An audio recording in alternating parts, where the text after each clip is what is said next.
People have been pointing this out to me and tagging me in posts about this, but yeah, Isagi is looking more and more like Kaiser with every single chapter that goes through with this France game. Like, honestly, you look at them side by side here, they're pretty similar in their expressions. And it isn't even just that moment with them yelling. Like, Isagi's face of despair here when Rin grabs him, and you compare it to Kaiser's face of despair after Isagi scored the final goal of the PXG game. Like, yo, they're pretty similar. What's more than that is the fact that Isagi is behaving exactly how he criticized Kaiser for in the PXG game. Like, he criticized Kaiser for being overly emotional and not totally relying on logic here, and that's pretty much the circumstance that's being presented here. Crocodile addressed it, I think, or I don't know who addressed it, that Isagi couldn't answer Karasu to anything he was saying. He had no solid rebuttal. Like, every single time Karasu presented Isagi an argument,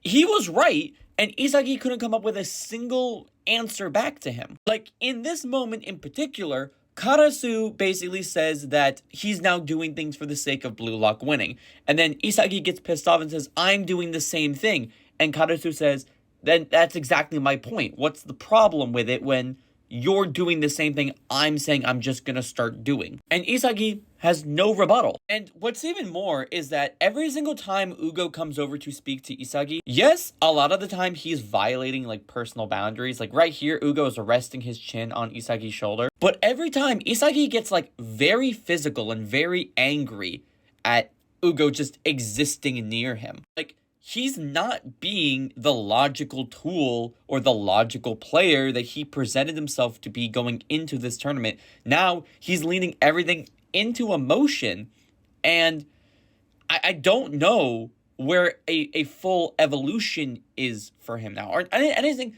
I don't know what the future for Isagi holds. Like, he is turning into Kaiser, not in a good way. Like, his mentality is getting fucked here. Like, he's leaning too much into the emotional when he's supposed to be leaning more into the logical. And based on what Ugo said to Isagi at the end of this chapter, he straight up goes, yo, you can still have an ego, but you're gonna be a number two.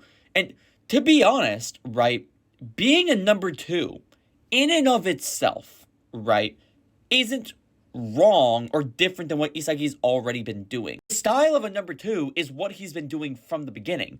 Ugo's just giving it a new name. He's getting very pressed about a label.